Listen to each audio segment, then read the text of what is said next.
नमस्कार दर्शकों, मैं हूं आचार्य मयंक शर्मा। हमारे YouTube चैनल में आप सभी का बहुत बहुत स्वागत है।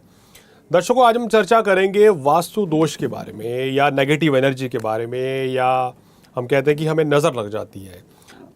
अक्सर आपने ये देखा होगा, ये चीज़ें कभी कभी आपके साथ भी जीवन में कभी ना कभी घटित हुई होंगी कि आपके घर में सभी लोग अचानक से बीमार पड़ गए या अचानक से घर का खर्च बहुत बढ़ गया।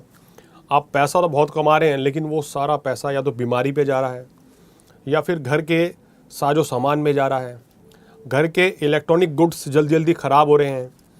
घर में नकारात्मक ऊर्जा का वास हो रहा है, यानी कि आप लोग घर पे आते हैं तो आपस में झगड़ रहे हैं, ये वाद विवाद होता है। पति पत्नी में मतभेद बहुत ज़्यादा हो रहा है।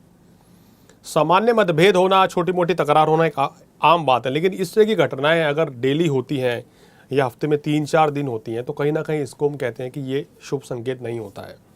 और घर का मुखिया अगर बार बार बीमार पड़े तो भी इसको हम वास्तु के अकॉर्डिंग वास्तु दोष की श्रेणी में गिनते हैं, या नकारात्मक ऊर्जा का वास आपके घर में हो गया है, इस चीज़ में काउंट करते हैं। तो कैसे पहचानें कि आपके घर में वास्तु दोष है या नेगेटिव एनर्जी या कोई ऐसी परेशानी आपको हो रही है जिसके चलते आपको ज़बरदस्त शारीरिक कष्ट रहता है, मानसिक तनाव रहता है, आपका किसी कार्य में मन नहीं लगता है, खासकर जब आप घर पे रहते हैं। जैसे आप घर से बाहर रहते हैं तो आप एक अलग तरह की पॉजिटिविटी फील करते हैं, खुश रहते हैं, मन प्रसन्न रहेगा। लेकिन जैसे घर पे आएंगे तो नेगेटिविटी हावी हो जाती है।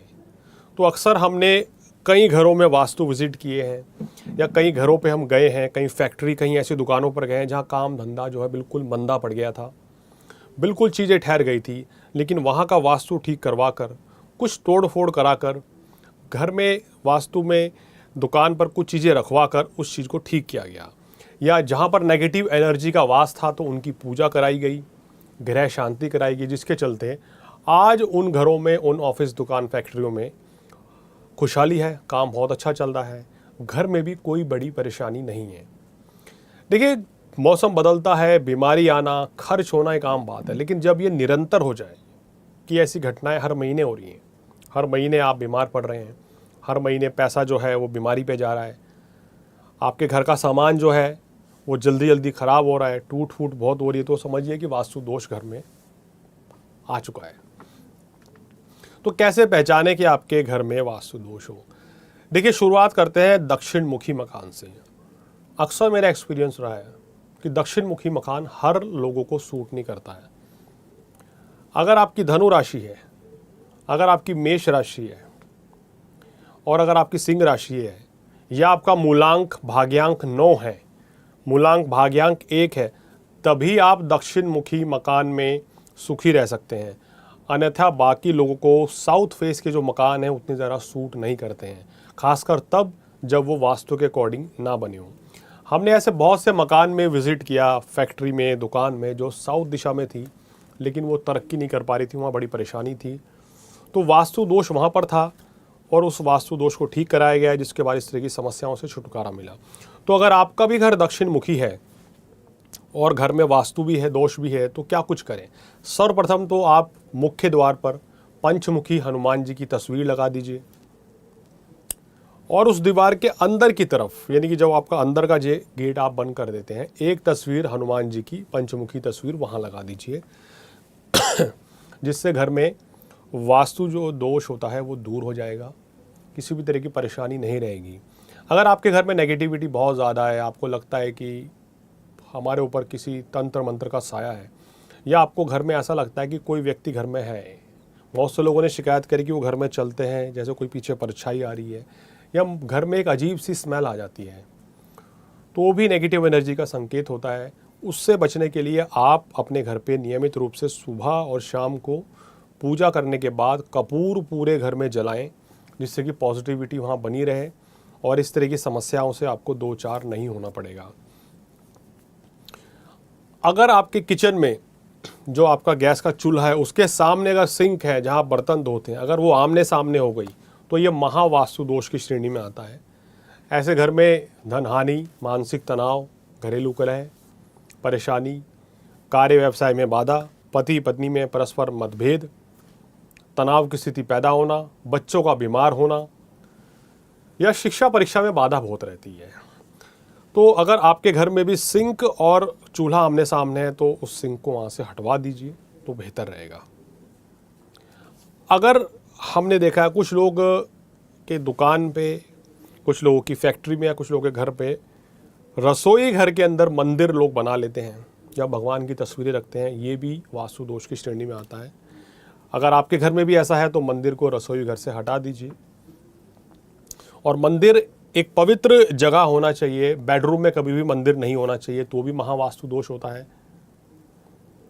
पूरब या पश्चिम दिशा की ओर मंदिर आप रखेंगे तो घर में सुख शांति रहेगी, बहुत अच्छा रहेगा, प्रोस्पेरिटी रहेगी। जिन लोगों के घर में नियमित रूप से सुंदरकांड का पाठ, हनुमान चालीसा, शिव चालीसा या गणपति जी की आराधना होती है, वहाँ वास्तु दोष जो है वो कम होने लगता है, परेशानियाँ कम होने लगती है। हमने बहुत से लोग अक्सर देखे जिनके ऊपर तंत्र मंत्र का साया था, नेगेटिव एनर्जी थी, जिसके चलते भी वो बहुत बीमार रहते थे या उनके कार्य व्यवसाय में बाधा आती थी। तो उस चीज़ को ठीक करके उसकी पूजा विधि विधान से करवा कर उन लोगों को ठीक किया गया और आज वो लोग बिल्कुल पूरी तरह स्वस्थ हैं। क्या लक्षण होते हैं कि अगर आपको बहुत ज़्यादा स्ट्रेस है, आपके ऊपर तंत्र मंत्र का साया है, नेगेटिविटी है, तो कैसे पहचानें? देखिए, ऐसे कंडीशन में आपके ऊपर क्या रहता है, आपको शारीरिक गिरावट बनी रहती है, आपकी आंखें हमेशा लाल रहेंगी, आपको क्रोध बहुत आएगा, बात बात में गुस्सा करेंगे, चिड़चिड़ापन होगा, आपके दफ्तर में आपके वरिष्ठ अधिकारियों के साथ संबंध खराब होंगे, घर में माता पिता या पति पत्नी में आपस में बहुत ज़्यादा मनमुटाव रहेगा, अलगाव की स्थिति बन जाती है जब ये चीज़ें लंबे समय तक रहती है। आपके घर में नेगेटिविटी रहेगी, एक अजीब सा डिप्रेशन आपके मन में रहेगा, दिमाग, सिर में दर्द हमेशा बना रहेगा। अगर इस तरह की चीज़ें हैं तो आपके ऊपर हो सकता है कि नेगेटिव एनर्जी का साया हो।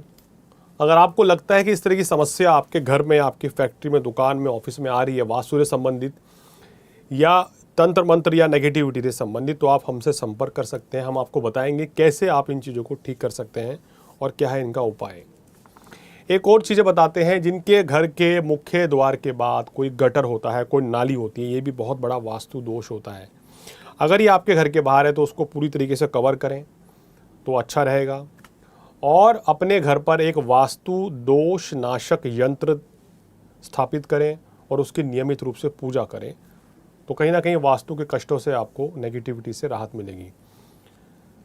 अगर आपके घर के बाहर आम का पेड़ है, पीपल का पेड़ है और वो पेड़ की छाया आपके घर पर आ रही है, तो भी बहुत बड़ा वास्तु दोष होता है, घर में नेगेटिव एनर्जी का साया हो जाता है। अगर आपके घर पे उल्लू लगातार आके बैठता है, चिल्लाता है, रोता है, या बिल्ली घर घर जाती है, तो भी आपको वास्तु दोष या नेगेटिव एनर्जी से परेशानी रहती है। तो ये तमाम ऐसी चीज़ें हैं जिसके कारण घर में वास्तु दोष हो जाता है, परेशानी रहती है और आदमी दिन ब दिन तरक्की करने की बजाय डाउनफॉल उसका शुरू होता है। तो दर्शकों, अगर आप इस बारे में कोई जानकारी चाहते हैं तो नीचे जो नंबर फ्लैश हो रहा है उस पर कॉल करके आप हमसे संपर्क कर सकते हैं। तो दर्शकों, आज फिलहाल इतना ही। अगर आप भी अपनी कुंडली से संबंधित या वास्तु से संबंधित कुछ जानकारी चाहते हैं तो मुझसे संपर्क कर सकते हैं और अगले एपिसोड में कुछ और जानकारी के साथ आपके सामने फिर हाजिर होऊंगा। तब तक आचार्य मयंक शर्मा को दीजिए इजाज़त। नमस्कार।